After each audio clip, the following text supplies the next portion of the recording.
Yeah, good morning, and we welcome you all for this Cyber Jagrookta Diwas session.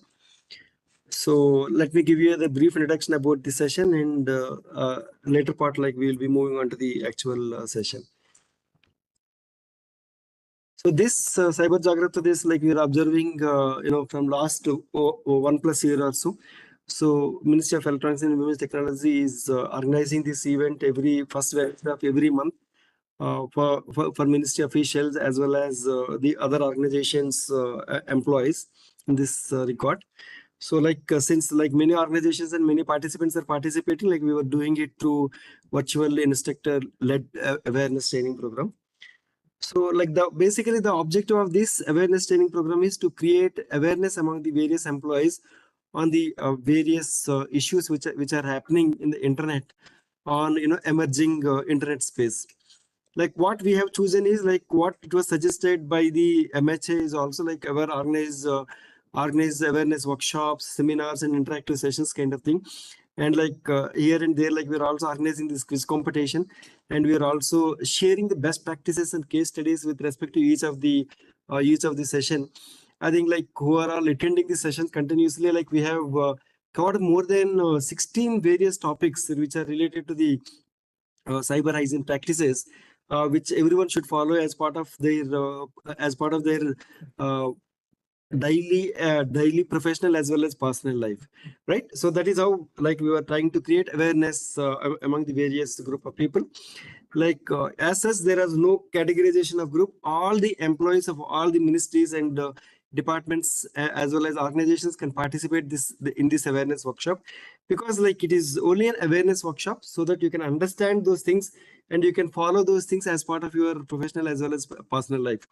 So as as I think like most of the people may agree that like we have organized various sessions on social engineering attacks, like which is a combination of phishing, wishing, smishing, and all, and misuse of passwords. Like how do we keep a strong password and how passwords are misused, kind of thing. And financial frauds also we have discussed 2 months back ago. And like we also discussed about the social networking, social media uses as well as frauds, kind of thing. And knowledge to safeguard the digital devices, like which are the devices you are using. Either it could be your laptop, desktop, or like your mobile phone. So how do we how do we safeguard the device by following some of the hygiene or best practices, so that so the device is under your control. At the same time, like we can also avoid some of these attacks, or some of the issues which are happening in the cyberspace. Okay, manage security and privacy aspects of individual and organizational context. So we were discussing in both the sessions, in most of the sessions, like what are the things has to be followed at individual level, at the same time at organizational context also. So this awareness workshop is organized as part of the information security education and awareness project. I think most of the people are aware about information security education and awareness project objectives. So generation of core research manpower to address the requirements within the country by offering formal and non-formal courses.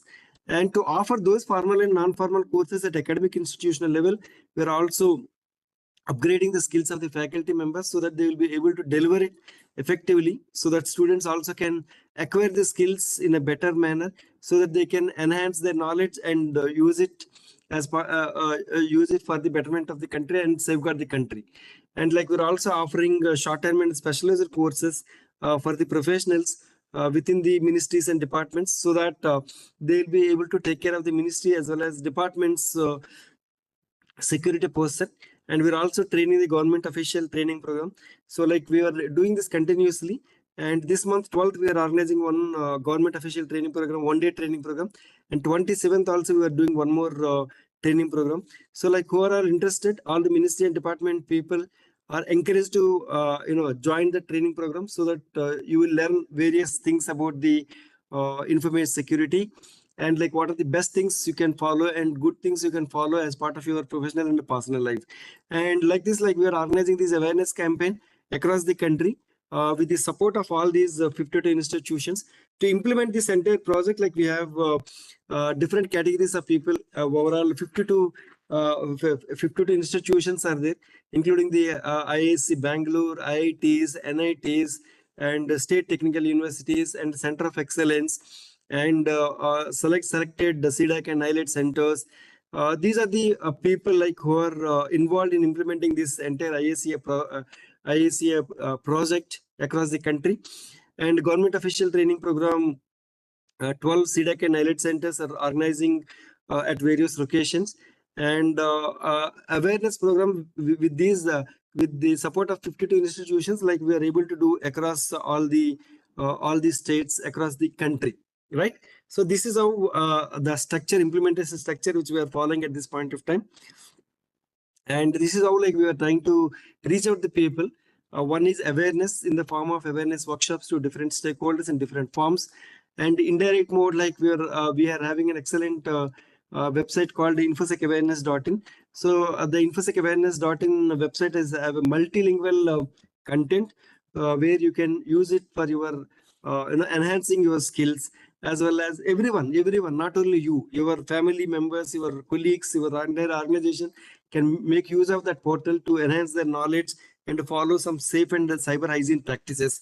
And like in the portal, like we have a huge amount of content, quizzes, videos, awareness books, to explain in the form of cartoon stories, painting competitions. We are organize different competitions which are organizing for various category of people to enhance their knowledge. At the same time, they also can exhibit their skills innovatively in this particular information security domain, right? And we're also publishing the newsletter. Every once in every 3 months, we have chosen a topic, and in an elaborate manner, like we are publishing the newsletters also, right? So this is the portal which I'm talking about, infosecawareness.in. So I request all of you, please visit this infosecawareness.in portal for a whole lot of information. And as you all know, like this month is called as a National Cybersecurity Awareness Month. So we were, ISA is observing this National Cybersecurity Awareness Month 2023. So the theme of this National Cybersecurity Awareness Month is Secure Our World. Secure Our World, right? So this is the Security Awareness Month theme. And we were following this.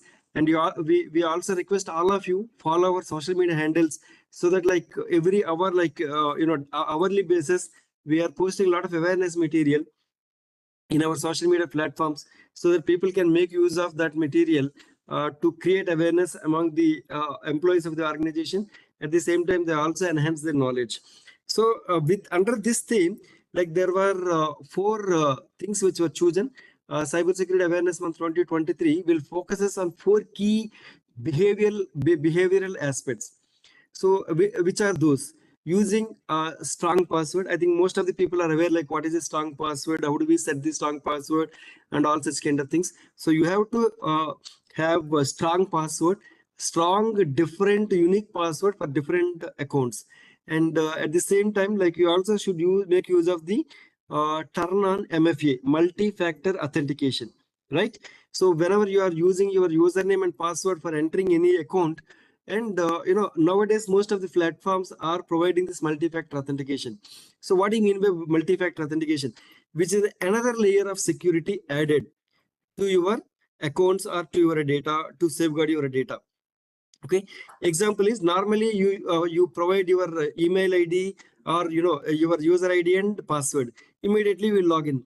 But if you enable the two-factor authentication, either you will get OTP to enter the OTP and to enter into to access your account details kind of thing, or like any other part of any other variety of mechanisms are involved in that platform. So those things also you can enable and make use of it, so that you can safeguard your personal as well as personal data, as well as all your records related to those things. And recognize and report phishing. And like everyone, like will be facing a lot of issues in the form of social engineering attacks.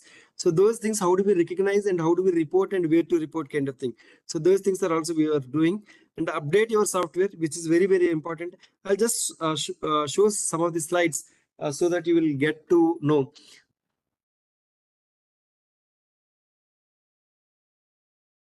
Okay. National Cybersecurity Awareness Month 2023. Regularly change your password and avoid using the same password. See, we have shown different colors of password, different colors of toothbrushes. So we request all of you kindly use different passwords and change them frequently, right? That is one thing. And second thing, keep a strong password, right? You all know, like uppercase, lowercase, symbols, and numerics and all the things.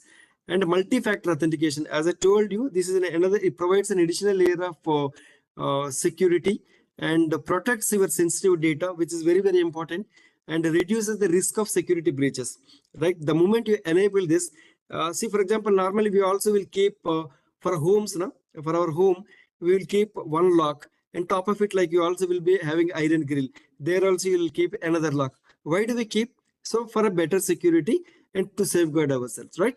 So this MFA is very, very important. Everyone should enable the multi-factor authentication for all your financial accounts, as well as for all your social media accounts. If anyone is using social media accounts, please enable this multi-factor authentication. I think most of the people are using the online accounts. Please enable this multi-factor authentication. Okay, so these are the two aspects with respect to the strong password and multi-factor authentication. And be aware of phishing, like what are the links you are getting. I request, here, like this is not our actual session. Our actual session had to start, so I'm not going to spend much time on this.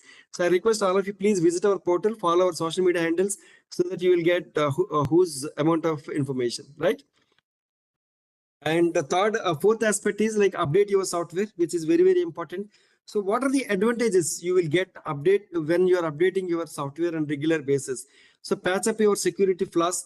So in the entire world, nothing is perfect, and no one can say like it is 100% foolproof or secured software. So to reach that level, all companies are providing these patch up security flaws and all those things, so that you can update your software, you can keep your system clean and a secure manner, and get new features. Like what are the new features which were got added? So those new features also will be added to your device by in the form of operating system, and you also can protect your data. So this is very, very important. So you have to protect your data. Either it could be your email ID, mobile number, whatever. So all that data has to be securely protected if you update your system in a regular intervals, and improve the performance. So people will always say like, the system is become slow after 2 to 3 years.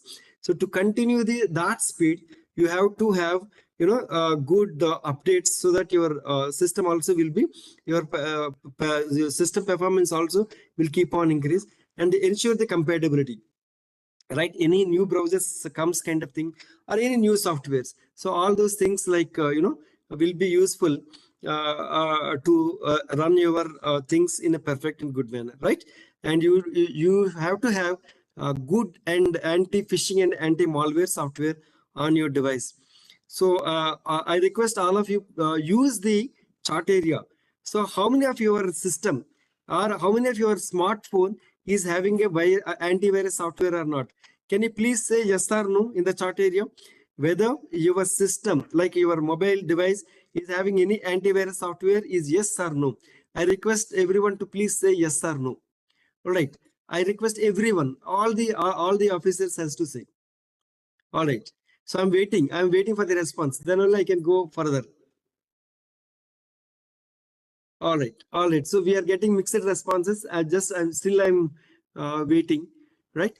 So whoever is having excellent sir and madam, please regularly update and regularly purchase the new things. And whoever is not having the antivirus on your system, I request each and every officer, please have good antivirus on your mobile device, along with your laptop, or whatever the system you are using as part of your thing. So I request every officer, please have good antivirus on your mobile device also, right? All right. Thank you, Saran ma'am, for your response. And as we all know, like today we are going to have the Cyber Jagrookta Diwas, like deepfakes. So to deal with this session, like we have with us Mr. Tapas Saini, and who is having more than 17 years of experience in the field of embedded systems, and he's worked in the field of mission. He has worked in the domains of wireless sensor networks, web technologies, genetic algorithms, and artificial intelligence and machine learning. He has developed technologies in the form of routing protocols, smart parking, road traffic demand analysis, face recognition, and deep fakes. So I think like some of these products like we have shared with the various ministries as part of this smart city projects, and all those products are in live, which also can be you also can experience those things. And like he also having a lot of experience in the deep fakes, which we are presently using the technology in the airports and all those areas also. He has worked on various R&D projects funded by the Ministry of Electronics and IT, Government of India, and published many research papers in reputed international conferences and journals also. And he has been filed and granted one Indian patent successfully. Currently, is working as a joint director and leading the machine learning team at CDEC Hyderabad. So we are very fortunate to have you for this session, sir. And we request you to start these sessions on deepfakes challenges and opportunities, sir. Over to you, sir. Thank you, sir. I'm audible? I'm audible enough? Yes, sir, you are. Okay, thank you, sir, for that kind introduction. I'll just start sharing my presentation.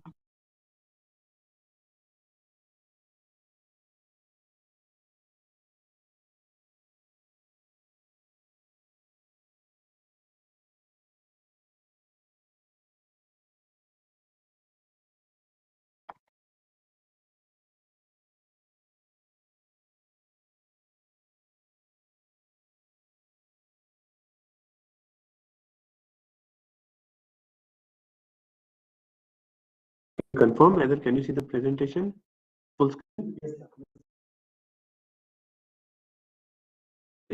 Thank you for speaking about this emerging area related to AI. So I'm Tapasani and working in CDEC Hyderabad in the area of currently artificial intelligence and machine learning, and we do work in the area of processing the audio streams, processing images, and other related image processing, computer vision technology. So today's topic is about deepfakes. Deepfakes will discuss about. We'll start the discussion with the AI first, and then later on we'll move slowly to the deepfakes. What are deepfakes, and how, whether they are problem or whether they are a solution, and how do we handle these defects? How do we work with the defects in the coming future, as defects will be around us in more rapidly in the coming years. So today's topic is defects, opportunities and challenges. Before that, I think there's some hand raising. So, okay, we'll take the questions afterwards because today presentation is not big. I hope we'll have enough time for question answer. So please keep your questions ready after this session. So deepfakes is a product of AI. As we all know, AI is very much around us and it's very much getting ubiquitous. We have AI around us, and since November last year, we can see the rise of ChatGPT, which is a type of AI, artificial intelligence, but it's a more technical type of generative AI. So we'll discuss about this quickly. So before that, artificial intelligence, just I'll give a very brief review of artificial. What is artificial intelligence? There are many definitions of artificial intelligence, but most one which I've chosen is artificial intelligence means using computers to do activities that requires human intelligence. So we humans have some intelligence in us, and we want the computers to do those activities in the same level, in the same performance as we do. So AI can be divided into two types, and modern AI especially is divided into two types. I would say one is discriminative AI and one is generative AI. Discriminative AI we are seeing for many years, which may include so the applications like cancer prediction. So before that, let me go to the definition. What is discriminative AI? Which processes the data generated through humans. So we humans generate a lot of data. We go to shopping and we generate data, and we travel in metros. We generate data. We travel in buses. We travel in flights. We do shopping. So no title. Title is not there. I'm in the first slide.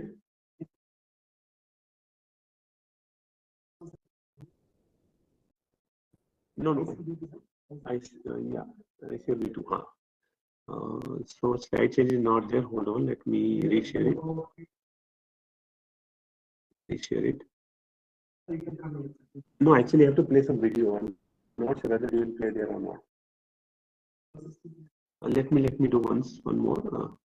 Just stop sharing and I'll start once again.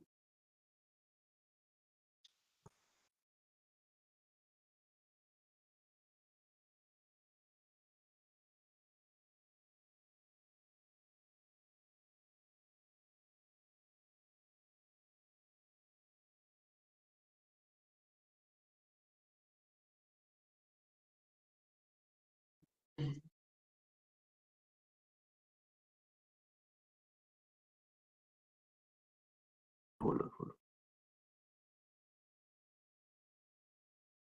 Let me do one more time. If not, I will just go there.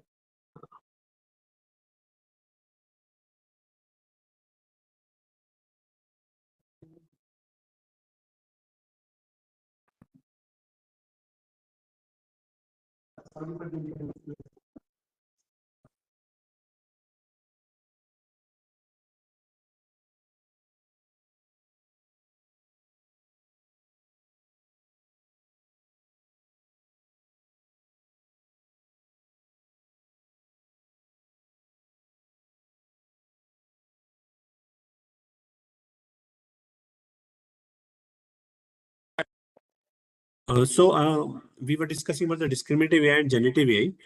Discriminative AI process data generated through humans and take decisions for human benefit and prosperity. So there could be many examples of discriminative AI, but I have listed down three here: cancer prediction, face photo matching, crop yield prediction. This is a part. This could be a part of discriminative. You give the data and you take some decision. For example, in the crop yield prediction, you give some images to the AI system and tell whether the crop has been ripened or not. Or in face photo matching, you give a photo to the AI system, and AI system will tell whether these two photos matches or not. Similarly, for cancer prediction, you can give X-ray images to AI system, and that based on those X-ray images, the AI system can tell whether the person is having cancer or not by including the explanation also in those X-ray images. So in the next part, generative AI has come. Generative AI is a new technology that generates artificial data which looks like real as if generated by humans. So it's quite difficult for humans to distinguish between the real data and fake data. So generative AI is that kind of AI. And we all know, as you might have used ChatGPT in some or other time. So answers generated by ChatGPT, the answers generated by ChatGPT are generated by computer. They are not generated by human. So you give a question and the ChatGPT will give the very convincing answers, and then you can further do follow-up questions to the ChatGPT. ChatGPT remembers what you have asked in the previous questions. Accordingly, you can have a connected question answer session. Another example of generative Sophia robot instructions. You can see on the right side the image of Sophia robot. So this is a robot, and you can talk to this this robot listens to your voice, and accordingly it will interpret, and then it will respond in the same language as we humans speak. The third example of generative AI is a drawing and painting generated by DALI. DALI is a online platform like ChatGPT. The only difference between ChatGPT and DALI is the few differences are ChatGPT is free, but DALI is not free. You have to pay, and ChatGPT works in a natural language. Text. So you give a text in a human language as we generally speak or we write, and then ChatGPT respond. But the DALI, you give a text and then accordingly it will generate that particular image for that. This is also part of generative AI, and deepfakes are also newly the new part of the generative AI landscape. I'm changing.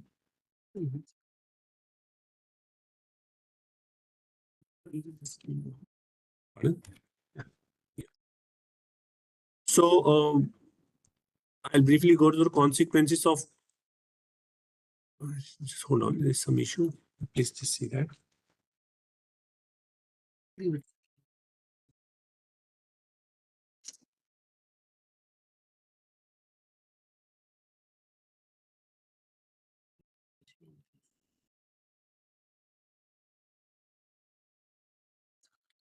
Yeah.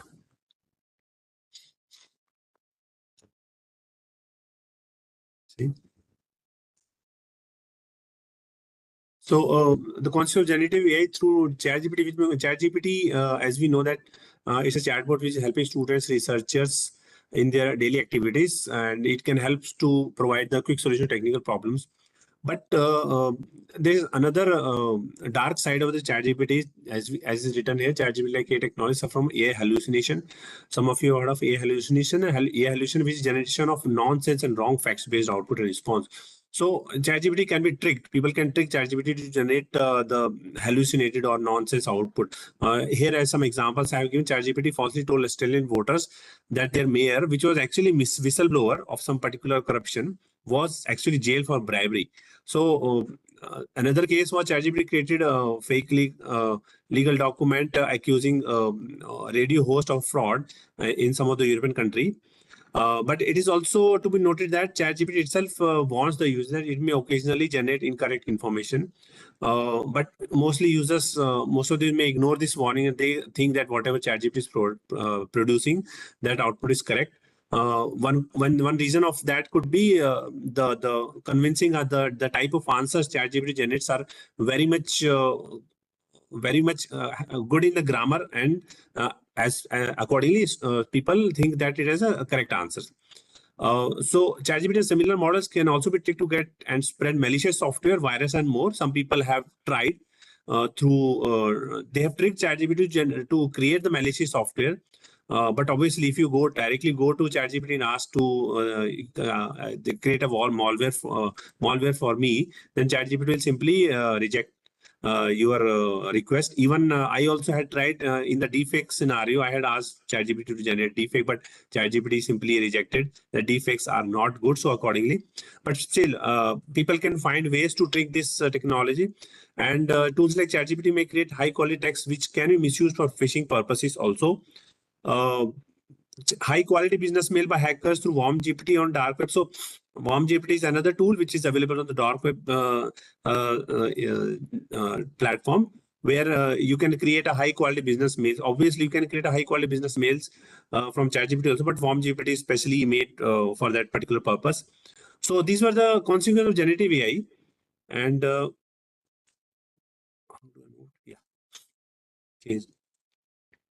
coming to the areas in which I work, deepfakes is also a part of generative AI. So what are the deepfakes? Deepfakes are fake. Deepfakes are fake videos, images, and audio content. It can be even more also, for example, text also. But mostly they are more common in the area of videos, images, and audio content generated using AI technology for useful and malicious purpose. Deepfakes should not be thought as only for bad purpose. Deepfakes is used for useful purposes also, that we'll see in the coming slides. So briefly giving the types of the deepfakes in the video deepfake domain. If you can see the right side, I have put up two screenshots. One is of Putin, where he's speaking something blaming America. And below, there is a screenshot of Barack Obama speaking. So both of these two videos are deepfakes, as these people never have said these statements. You can find these deepfakes on a YouTube domain also. So coming to this quickly, what are the different types of deepfakes which are quite available? One is lip sync deepfake, where fake lip movements in the video are there. The person is the same, but the person is saying something else. He's speaking something else which has never spoken in actually. So accordingly, whatever the audio is coming, the lips are synced along with the audio movements. Second is puppet master deepfake, where the person is speaking, face is replaced by the video. In the second type, the person's face is changed and changed with a different person's face. In the lip sync, the person's face was the same. And in the puppet master, the face itself is swapped. Like face morphing, previously Photoshop kind of things were there. So the face has been replaced. And the third is face reenactment defects, where fake emotions. For example, in the real video or image, the person is sad, but by using the deepfake technology, the emotions are changed, the person is happy. So accordingly, his face expressions were changed by the deepfake. So there will be many more types of deepfakes, but these are the most common deepfakes which we have encountered in our analysis. On the contrast, we had previously older technology, which we can call them as deepfakes, where face morphing was done using Photoshop tool. We all know it used to happen 20, 30 years back, where using a Photoshop, people used to put someone's face on another person's face. But it's easily detectable through human observation. But the problem with deepfakes is the latest deepfakes are that much accurate that even humans also will not be able to tell whether this is deepfake or not. So this is the upcoming challenge for handling the deepfakes. So I'll move to the next slide. So let's talk about first the threats of the deepfake. Later on we'll talk about the opportunities for the deepfakes. So the first is deepfakes can be used to generate religious, ethnic tensions, fool public, and affect election campaign results. So some people can create deepfakes. Slide is changed, right? Yeah, slide is changed. Some person can create a deepfake of a politician or even religious person, or even it can cause ethnic tensions. So public may believe that, and accordingly, election results can also be attempted to affect. Another threat of deepfake could be deepfakes of military personnel committing war crimes to radicalize population. This could happen, for example, in Kashmir area where the military personnel deepfakes can be created, and accordingly this can be spread in the WhatsApp group, and accordingly people can be radicalized. The third is again very popular adult deepfake and subsequent blackmailing of deepfakes.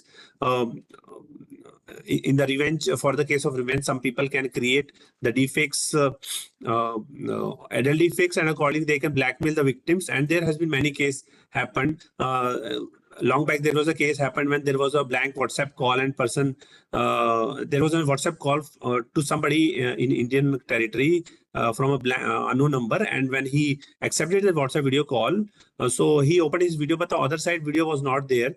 So the recording was created for just 15 seconds, and the call was cut. Later on, deepfake of that person was made, and accordingly, later on he was blackmailed. So that case came into light through the Indian newspapers. So that was one case. So that's one very good example of how the deepfakes can be used. On the other side, deepfakes may also be used in evidence in court also. So some deepfake has been made, and if the law enforcement agency does not know whether this is a real or deepfake, and that can be presented in the court, and then it may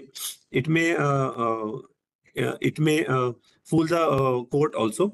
But on the other side, sometimes a real video can also be termed as deepfake. So it's both sides. So if somebody has done some particular activity and his video or got viral, and he can always say that he's not me, it is my deepfake. So this also another possibility from the other angle. Further, another thread of deepfakes which I've listed is real-time video call deepfakes, which as of now not there, but it can happen. If you see on the left side, there are two images. One is the screenshot of a video of the Prime Minister of Ukraine, and second is a video called deepfake. I'll show this video on the next slide. But real-time video deepfakes could also be possible, where the person in the front of video, he is actually not present, but his deepfake is actually talking. So coming to the audio part of deepfakes, so deepfakes can be used to scam using voice cloning, and then accordingly call was made. So this is an example of deepfake audio fraud in around $243,000 on the CEO of UK-based energy company. So this case also was there when a CEO got a call. It was a deepfake call, and he was asked to transfer the money to some particular account in Brazil. So accordingly, he transferred, and later on it came to the fact that it was a deepfake audio call. There had been recent case in Kerala also of a deepfake video call where the person was, he lost around 50,000 rupees in this video deepfake call fraud. So another possibility of a deepfake could be from country perspective, fake bridge across a river in a satellite image can also be created through deepfake, though this case has not yet happened, but technologically this could be quite possible, and accordingly the armed forces will be mobilized and they will be fooled for this in this kind of deepfake. And in the last, I would say ChatGPT can also generate fake news time to time, and that means hallucinated. So I would say we can say that this is also a type of deepfake, but it is the deepfake in the area of text and the natural language processing domain. So I will move to the next. So this is a two example of deepfake. The first is the Ukraine Prime Minister Zelensky. He said in this video that they have lost the war. I'll just play the video.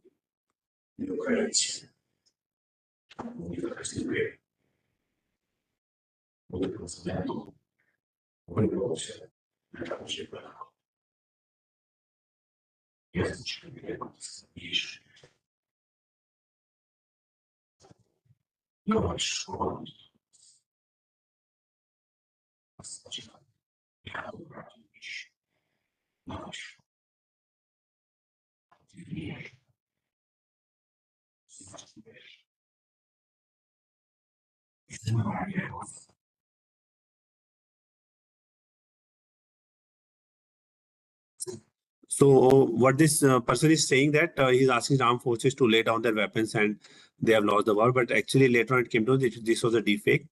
The second video is on the right side is a video called deepfake. I'll play this also. In this video, we will just see what happens. So this.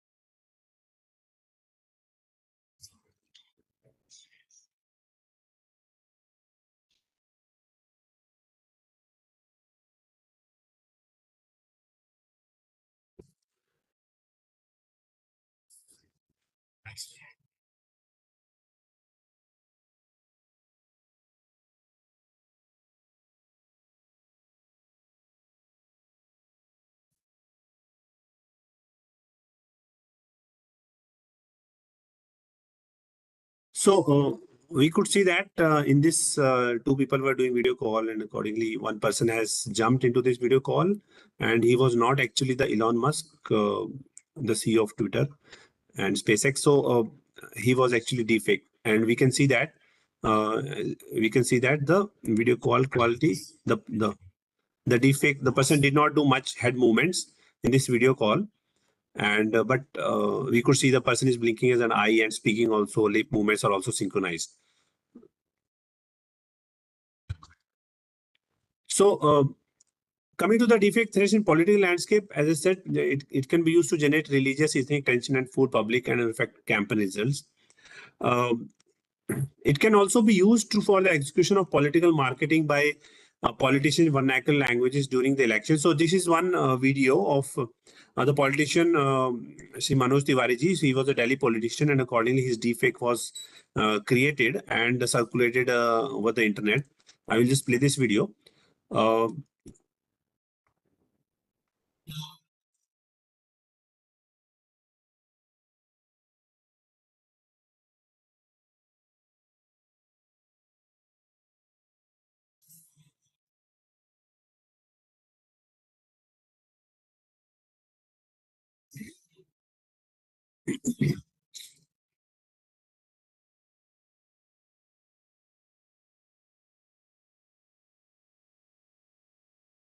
So this was a original video of Manoj Tiwari ji.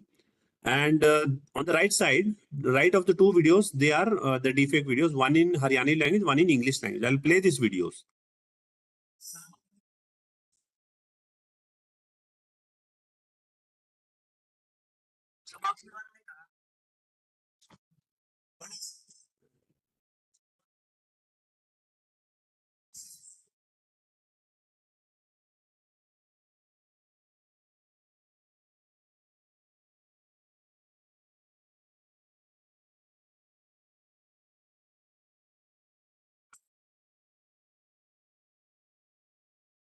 So that was in Haryani language. The sound is not there. How can we improve the sound? I think from here sound should come.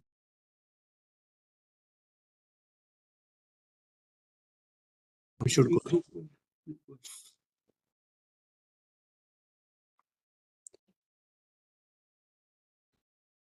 So this is in English.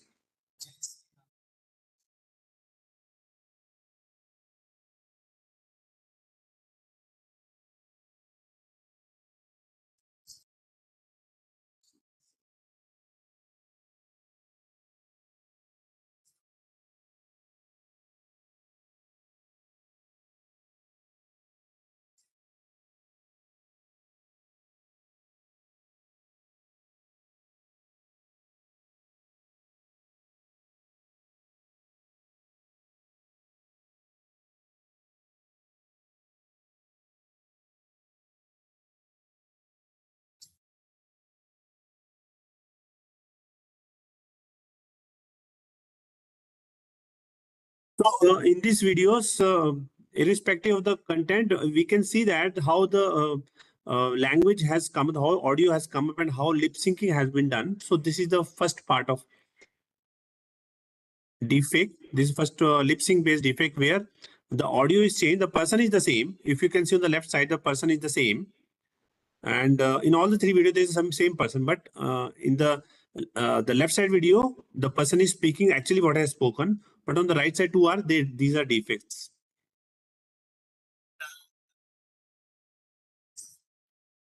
So that was about uh, the threats of the deepfake.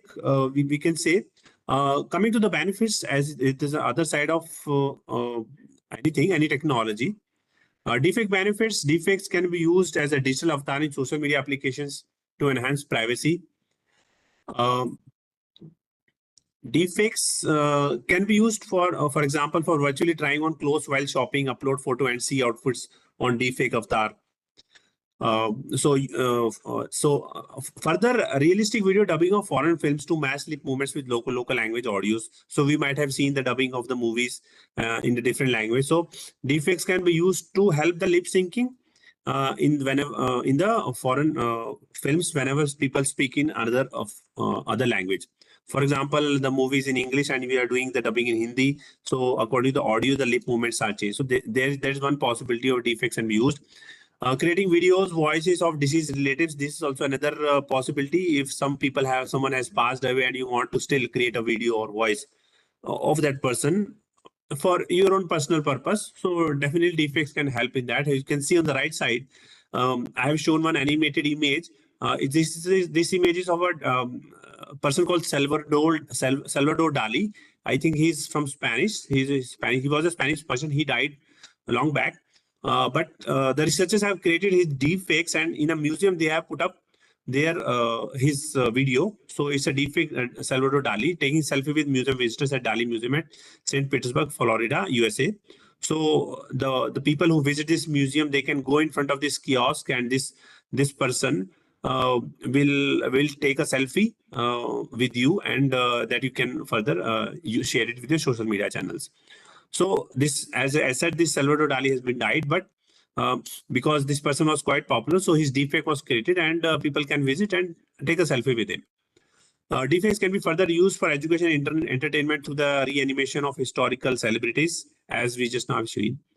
The last of the deepfake benefits includes the shooting movies without physical presence of actors. So if a producer of a film or director of the film wants to shoot a scene of an actor, and for some reason the actor is not there, so his deepfakes can be created, and accordingly the scene can be shot.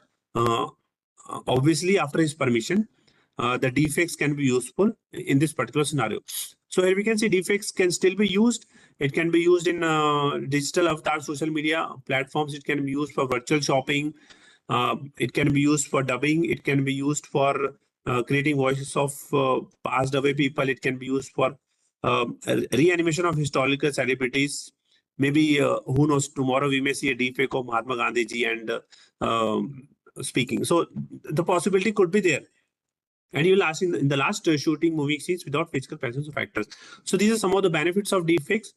But as said, the deepfakes are more misused. So this is the deepfakes which we have created ethically in our own lab. So here you can see this is my video where I will be speaking.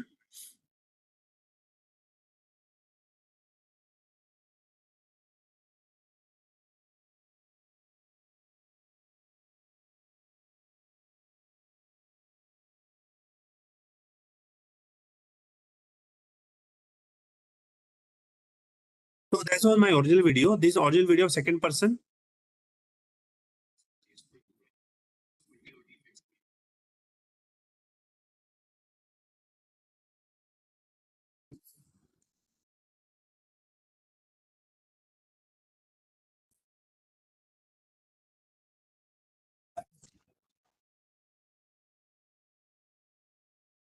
You can see the third one is the my deepfake.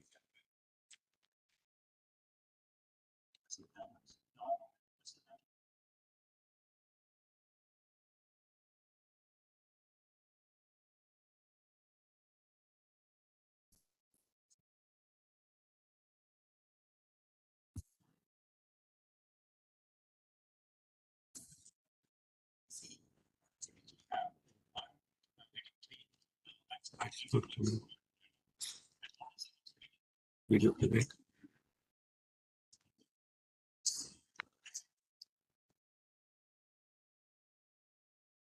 This is the second video.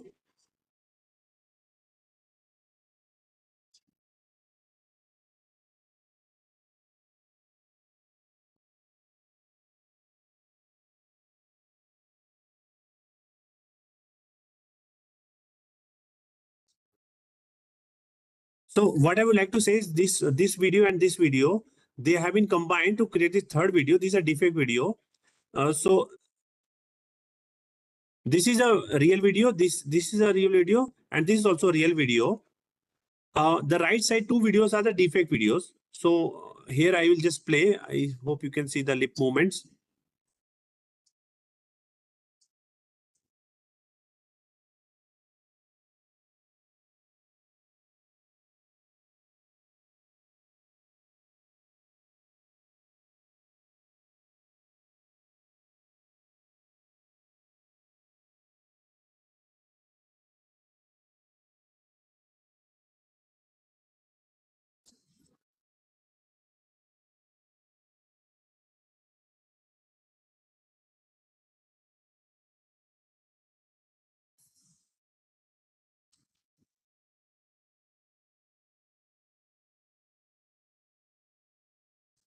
How can we play the audio?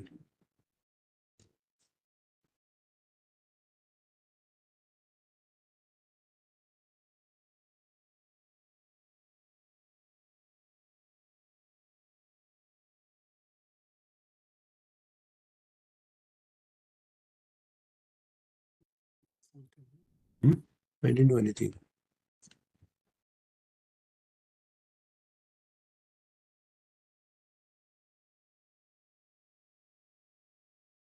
And there should be some setting in the. Wait. Yeah.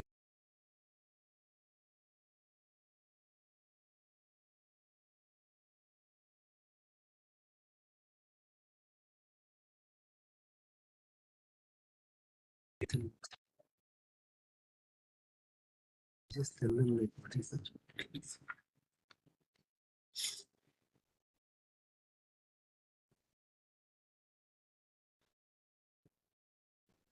So overall in this slide, what we can see that the left side videos are the original, the real videos, and we have combined the faces, and then accordingly we have created deepfakes using our in-house tool. So you can see the face is changed. The face is changed, and the lip movements are also actually changed. I'll move to the next slide. So CDAC is actively working on the project on the deepfake detection with following our objectives, and we are working on to achieve those objectives. The first is we are working on ethical deepfake dataset creation in the form of video, images, and audio. As said, that deepfake creation is a slightly sensitive issue, so we are using the deepfake. We are using the tools to create deepfake data for ethical purpose. Ethical, why? Because we are developing the tools for deepfake detection. So we are developing AI-based deepfake detection tools, and this deepfake detection tools require the deepfake data so that we can do the deepfake detections as and when required easily. So the tools development will be available in the three forms: desktop application, web portal, and mobile application. So this is the three forms these tools will be available. Standalone desktop application, a website will also be hosted in the near future, and a web mobile application will also be given. So we are in the discussion with the forensic and law enforcement agencies, LEAs, for the upcoming tool usage, and the project is currently funded by MIT. So it's an ongoing project currently. So this is some brief technological details of this deepfake detection tools. So I'll just give you two approaches quickly. I will not go much into the technical part. So there are two approaches. In approach one, what has been done is a video clip of a person has been taken, and his lip region, some region around the lips have been taken out from the video. Here you can see on the right side, in the second image, you can see a aligned grayscale image, and these lip movements were fed into our AI technology, AI model, which tells whether this is real or fake. So the first approach does not take into account any audio part; it takes only the image part or video part, visual part of it. But in the second approach, the approach uses both visual part and also audio part also. So here you can see in the second approach, we have taken a video, we have taken out the lips of that person from the video, and then we have extracted the features of that particular lip movements. On the other side, we also have taken the audio of that particular person who is speaking, and from that audio, we have generated synthetic or artificial lips of that particular from that particular audio, and that again has some features have been extracted, and these two features, the actual extracted lips in the visual part or video part, and the image created by using the audio, we are taking the features of these two, and then further we are matching, and then we are telling whether it's real or fake. So they're slightly with a pinch of salt, you can say these were the two approaches on which we are working, and there may be many more approaches also, but these are the two quite useful approaches which could be useful for the deepfake detection technology. So coming to the tools development, so we are working on development of the tools. They are currently ongoing activity, and these tools are subject to change very frequently. But these two screenshots shows the way these tools may be available, in which you can see on the right side, in the top right side, we can see the person is speaking by holding a mic, and we have fed it to our tool desktop application. It's a standalone application on Windows platform. So in this application, the person's video has been given, and the system has AI detection technology has processed it, and whether it has fake or not. So here you can see the red text. We can see the analysis results have come, and the result has been called as fake, and the confidence is 97%. And the face taken out from the video is shown on the left side of this result, red color result. On the right side, we are showing a heat map. Heat map is a area on the face where the AI technology is finding the fake, finding the videos are fake. So this is one quick explanation about this tool. On the left side, if you go down, so this is a website, upcoming website, where any Indian citizen would be able to upload any video, image, or audio, and he will get the results after some time. So here you can see I have shown in the left side bottom, if you see a video upload page is visible, in which 3 videos uploaded have been shown, where briefly the details of what time the video has been uploaded, and what is the video, and what is the analysis results. All these things have been shown over there. On the right side, in the website screenshot on the right side, we can see the bars in colors orange, green, and red. Orange means around 50 to 70% confidence whether this is fake. Green means it's real, and red means it is fake. So that way we are trying to put the color combination for the users to see the results of the detection tool technology. So coming to the challenges of the defect detection, there are many challenges. Training data is available, though it is useful also, but for malicious people, it is also available. They can also use it for training the counter defect technology. And increase in computation power.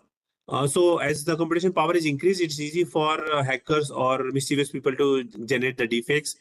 The quality of video deepfakes are increasing at very rapid rate compared to the deepfake detector technology, because many new tools are coming in the open source domain. Lots of free tools for deepfake creation are available to everyone, including cyber criminals. In Indian context, low availability of indigenous deepfake datasets is also a challenge. AI technology works only when you have good and clean data.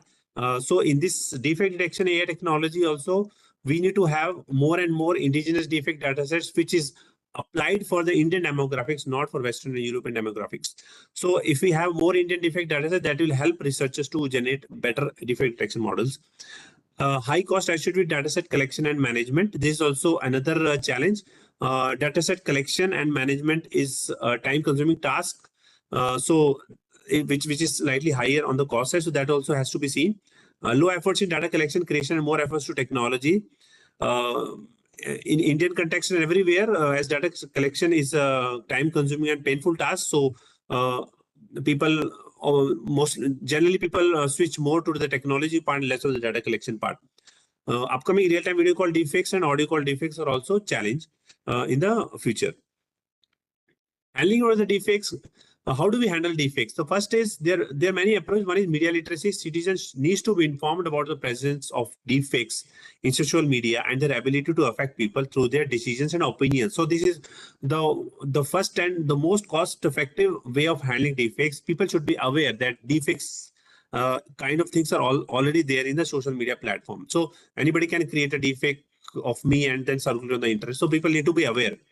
And I said this is a cost-efficient solution in dealing with defects once people are educated. Once people are educated that defects are there and they look like this and these are the different forms, then people will not take hasty decisions whenever they come across some defect, questionable defect.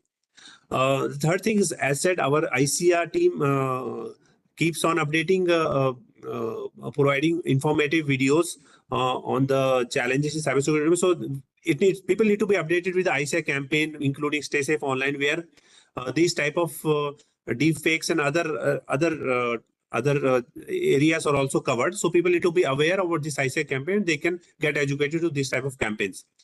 Report of defects at appropriate online reporting platform. Whenever somebody encounters a defect, it should be reported so that researchers and law enforcement agencies can take appropriate action to handle the future cases.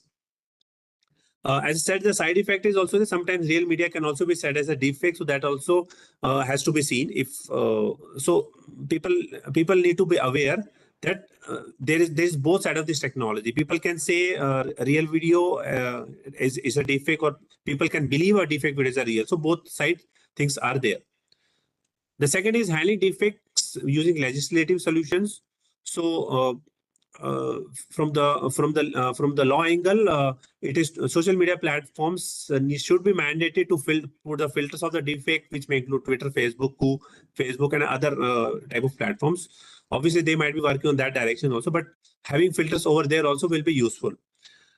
Enforcing consent management before making defects. As said, defects are both good and bad. So if consent management is there, if consent is there for the user, then it will be handled better manner. But as said, also it is also a fact that consent management slows down the research also, as consent management is a time-consuming task. So there should be balance of both the sides for the research and from the user's point of view. So consent management is also important, and it needs to be more enhanced in the coming future. Criminalize unethical creation of defects for malicious purposes, and the last, ensure maximum privacy of victims, for example, pornographic defects. So adult defects are also quite there in the online domain. So any such victims, their privacy should be ensured so as to have minimal damage for their reputation. Coming to third part, handling defect technological solution in which CRAC team is working. So people and law enforcement agencies and forensic agencies are recommended to use the defect detection tools, and also the R&D investment needs to be enhanced in defect detection tools, including detection of idle defects, which also needs to be addressed in the coming future. Need for more data collection and creation of ethical deepfakes by researchers. And as it is also recommended, the consent management is also required. But yes, data collection and ethical deepfake creation is also required. Without that, the deepfake detection tools may not see the day of light. Data sharing between researchers and law enforcement agencies. Whenever some event happens, data needs to be shared. For example, law enforcement agencies can share the data about deepfake fraud cases.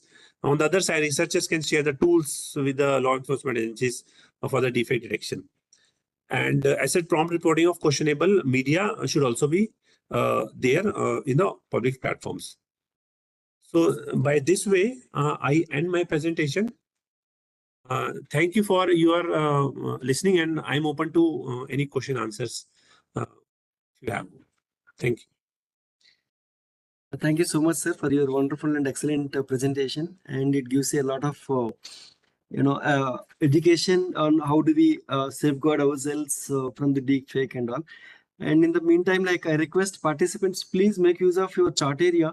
If you have any questions, we can, respond to those questions before we move on to the next part of the session.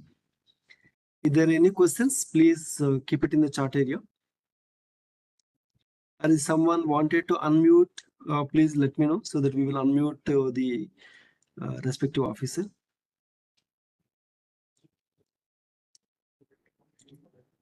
Are there any questions? You can accept. Any questions from any of the officers?